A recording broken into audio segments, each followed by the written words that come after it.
Oh, hi, it's your old buddy Zoo, and if you're a long-term viewer of the channel, you might remember this black little Game Boy Advance SP. I bought it from Japan through Sendico about, I don't know, a year and a half, 2 years ago, and I got a heck of a deal on it, but it's just been sitting on my desk, gathering dust. It's great for size comparisons, but it has the same problem every Game Boy Advance SP does. It's built like a tank, it's actually pretty ergonomic for what it is. It's just a screen. It's kind of even the front-lit 101 models. In 2005, it was a miracle, but in 2026, it's just bad. Well, guess what? Today, we're going to fix it, and we're going to fix it the easiest way possible. It is an IPS screen replacement, and you might think, oh God, that's going to be really hard to do. I'm going to have to cut away pieces. I'm going to have to get soldering iron out. No, it is a drop-in IPS screen replacement. It is the closest you're ever going to get to a set-it-and-forget-it Ron Popeil dial-o-matic screen replacement for any handheld you have.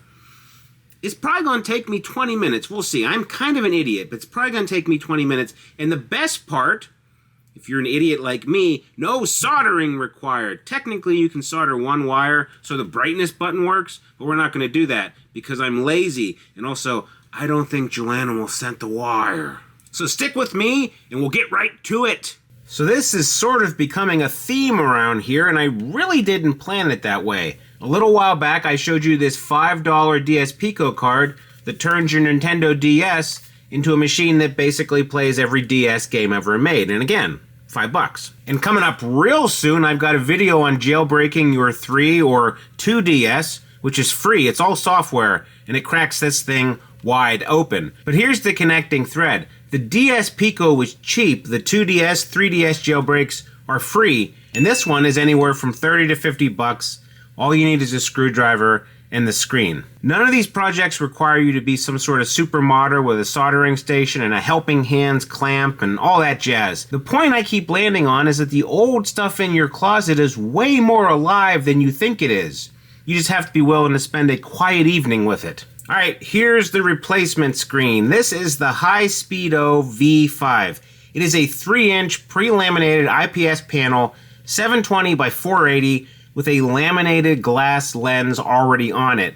And this pre-laminated part is going to matter a lot in just a minute, so file that away in your brain. Now, normally this kit runs you somewhere around 50 bucks. I got mine for 30. Our guy Joelanimal over in our Discord had one sitting around, and he let it go for 30 bucks in the marketplace. The marketplace is neat because it's where folks unload the stuff that their, let's call it enthusiastic shopping habits left them with. One person's digital impulse buy is your good deal. I've got some links in the description if you want to do this yourself. I bought just the screen and the ribbon cable here, no new shell, and I'm skipping the soldering entirely, primarily because Joelanimal either lost the wire or forgot to include it. And I want to be straight with you about what that means, because I'm not going to pretend there's absolutely no trade-off at all. This screen can do an on-screen menu with 15 brightness levels and a bunch of color modes and scanline filters. To get to that menu, you have to solder one little red wire to your board. One wire. But I'm not doing it, and you don't have to do it either. When you skip that wire, you skip the menu. That's it. The screen still ships at a really good default brightness. It looks fantastic right out of the gate, way better than stock. And if you ever decide you do want that menu, the wire's still an option waiting there for you. But today, we're taking the easy road. And the easy road is still pretty solid. Put the screen to the side, and let's begin the teardown. When I first started, this used to be the scariest looking part. However, it's actually not that bad. We're going to start off by removing the battery cover, which has a little Phillips screw. Take this off, take the battery out. See my aftermarket model here, it served me well. Now you switch from your Phillips to your tri-wing, and there's a little tri-wing screw hidden back here. Put that in a safe spot. There are then 4 more tri-wing screws on the back, so we're going to remove all of those in sequence.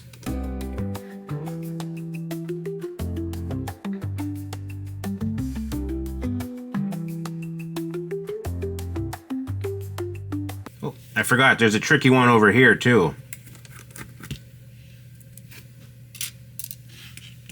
And then next, you just pop the shell apart. I lost, what is that?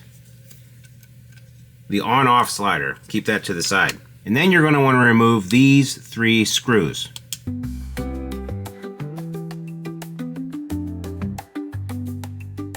Okay, loosen this guy up gently, gently.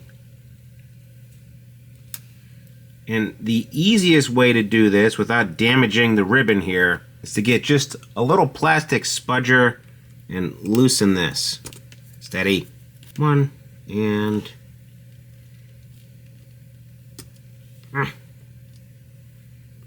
2. And then the ribbon cable, put that membrane there for a second. The ribbon cable should just easily slide right out. How about that?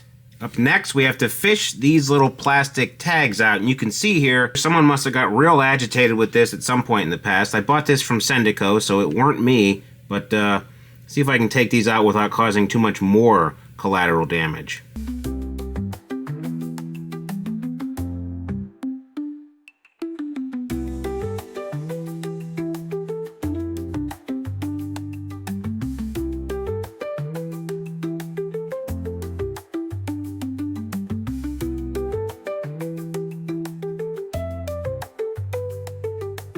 Ew, Deputy Dog, what did they do to you? I wonder if I can buy replacement little plugs.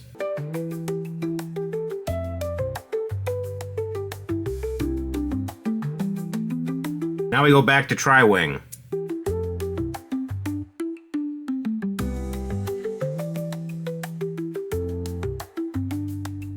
Okay, fold this back over. You see here, one final Phillip. So let's switch again, because God forbid we have some sort of consistency on the internal screws. And here we go. Take that top off, put it to the side. All right, get that piece out of there. I'm gonna tilt this ribbon a little bit. Get that out of there. And then finally, we can remove this screen that has given us 20 years of service. We salute you, Mr. Game Boy Advance screen. And throw it in a corner. And we're losing buttons. Beginner tip here, everything on the Game Boy Advance is only supposed to go in one way. So you see there's one little peg for that. The speaker can only go in one way. The buttons can only really go in one way. If it feels like it's fighting you, you're either doing it backwards or you missed a screw. So just go slow, don't brute force muscle anything, and you genuinely cannot mess this up. Famous last words, but it would be, I guess, extremely hard to mess up. Probably just jinx myself. Now we're gonna take our new screen and we're gonna prep the ribbon. It's always a good idea to just, let's put this down so I don't scratch it. This ribbon cable, you can kind of brute force it in there, but I like to just kind of twist it around something like a pencil or this screwdriver, just to kind of give it that shape so it has a little muscle memory, it knows what you're gonna do next. Don't go crazy with it, because it is pretty delicate. All right, up next, you're gonna take off this film here that says fragile. You're actually gonna reveal, whoa, the Game Boy Advance SP. Now you're gonna wanna put it in basically backwards, upside down. You want, oof, steady. You want the ribbon cable to be on the bottom, which I guess makes sense. And here's where the pre-laminated screen really pays off, because on older kits, you had to fit a bare panel and a separate lens, and you spent an hour just yelling at one little piece of dust that got trapped between them forever. This one's already bonded at the factory. The panel and the glass are one piece. There's no dust anxiety, no lining anything up, no holding your breath, because the annoying part was already done for you before it shipped. So we seat the V5 in, you make sure it fits, slide that ribbon cable back through. That's basically the job. Next, you're gonna wanna pull these little sticky tabs here, and whoop, grab it. And this is actually adhesive. So when you take these off, you are prepping this to get stuck back into the shell after you clip everything together. And make sure to take these guys off down here too. These are the touch sensors, by the way. We'll cover those later. At some point I lost my little loop-de-loop, so we're gonna make sure that's in there. Now we're gonna slide that back through. There you go. My loop-de-loop is intact, and we're just gonna kind of carefully push it back into the hinge. There we go. Now, put the lid back on. You want to make real sure that there's play in that ribbon. You don't want to pinch it too bad. And of course, while we're here, let's put this other little cap on. Okay. Fold this guy up, and we're going to need our one, where'd he go? Our one Phillips screw. Okay, ouch. Got my finger. Screen is somewhat intact. Hooray! All right, and the rest of this is just the disassembly in reverse. So we're going to put our 5 tri-wing screws back in.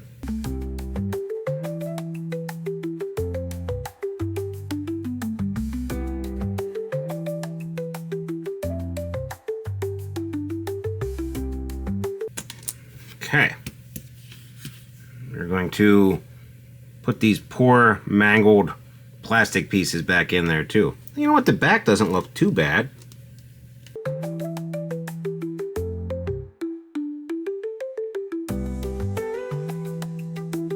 Get in there. And the last one. Oh, there goes the speaker again. I'm going to put that thing in about 6 more times before we're finished. All right, and now next, we are going to try to get this ribbon cable in here without breaking anything. If I wasn't trying to film this, it wouldn't be that difficult. Hold that in place. There we go. And just kind of notch these guys back down. Get out of there, membrane. Easy peasy.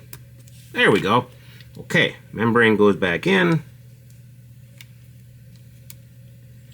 This fold goes back around. Son of a... Get my membranes in for the millionth time. And now, hopefully, for the last time, we've got everything slotted in. All right. Now we just got to put these 3 screws back in. Easy peasy.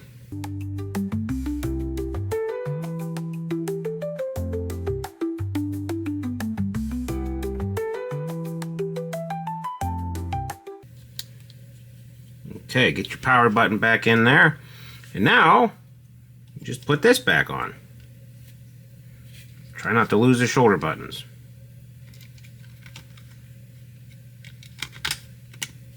Oh ho ho. Like you read about in magazines.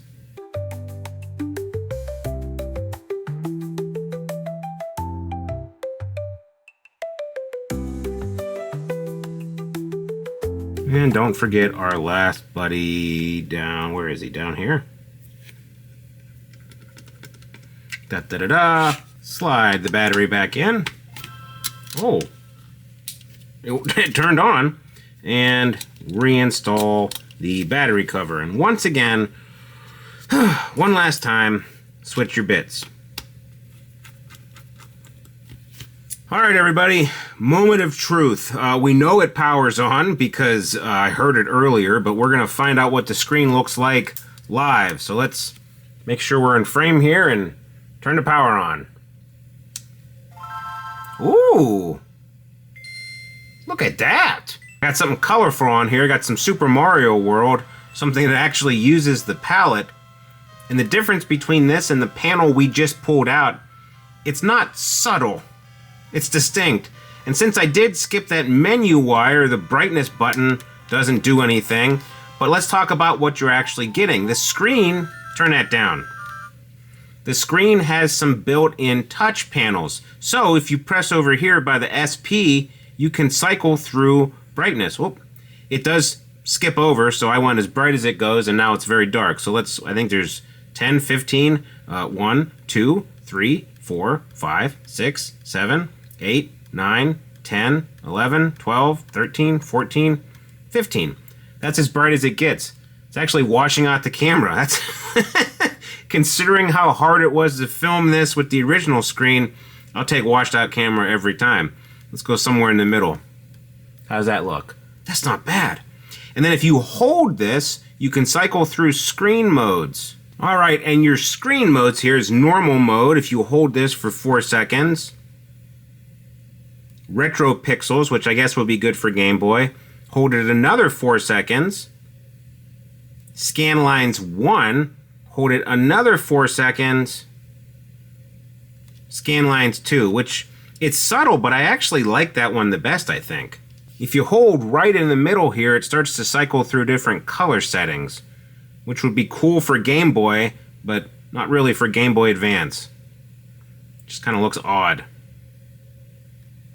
But if you do want to put Game Boy games in here, you've kind of future-proofed it. And after this quick half-hour replacement, I guess my verdict is that my black Game Boy Advance SP, it feels finished now. That's the word that keeps coming to mind. It always felt great, and the games you play on here feel great because there's just that tactile, actual gameplay that emulation gets real close to but never quite touches. But now it finally looks like it deserves to be great. Half hour, $30, no soldering, and this thing is reborn. And if I've got one knock, it's that asterisk we already kind of talked about. There's no menu without that wire. And I would genuinely rather have the easy installation than the menu. So your mileage may vary, and now you know enough to choose. If you are handy with a soldering iron, it's probably easier just to put that menu on there and call it a day. Well, Gary, the clock on the wall says it's time for What Did We Learn? And we learned is that a screwdriver and $30 will get you farther than you think. We learned that if a clumsy, ham-fisted dipshit like me can knock this out in 30 minutes, hell, you can probably do it in 15.